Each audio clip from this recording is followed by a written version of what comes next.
तभी अचानक वहां खड़े सभी को एक भयानक गीत सुनाई दिया। ये गीत इतना पुराना और विचित्र था कि ऐसा लग रहा था मानो ये सदियों से गाया जा रहा हो। गीत के शब्द समझ नहीं आ रहे थे, लेकिन उसमें एक अजीब सी शक्ति थी जो रोंगटे खड़े कर देती थी।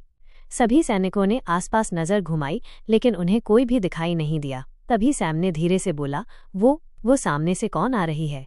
सभी की नजरें उस ओर गईं। दूर से एक छोटी सी आकृति धीरे धीरे उनकी ओर बढ़ रही थी। वो एक बच्ची थी, शायद 9 या 10 साल की। उसका पहनावा आदिवासियों जैसा था, लेकिन उसका रंग नीला था। हाँ, नीला। उसकी त्वचा, उसके बाल, सब कुछ नीला था। उसके हाथ से धुआं निकल रहा था जो आसपास के वातावरण को धुंधला बना रहा था। बच्ची के चेहरे पर एक खौफनाक मुस्कान थी और उसकी आंखें चमक रही थीं मानो वे अंगारे हों।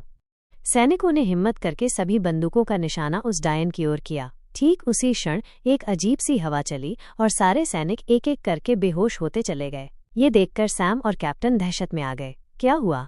सैम ने डर के मारे फुसफुसाया। मुझे नहीं पता, कैप्टन ने जवाब दिया, लेकिन हमें यहाँ से जाना होगा। उन्होंने जल्दी से अपनी नाव की ओर भागना शुरू किया, लेकिन तभी उन्हें पीछे से एक चीख सुनाई दी। डायन उनके पीछे दौड़ रही थी। उसके नीले बाल हवा में उड़ रहे थे और उसकी आंखें चमक रही थीं।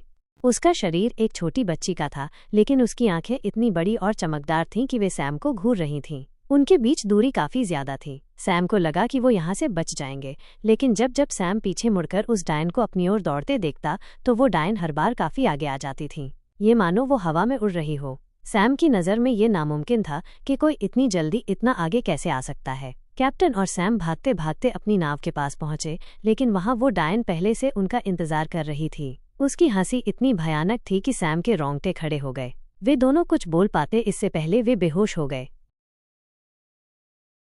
आगे क्या हुआ जानने के लिए और हमारी original audio book the case, the tale and the adventure को सुनने के लिए सब्सक्राइब कीजिए हमारे चैनल ऑडियो बुक ड्रीम्स को। Thank you for listening.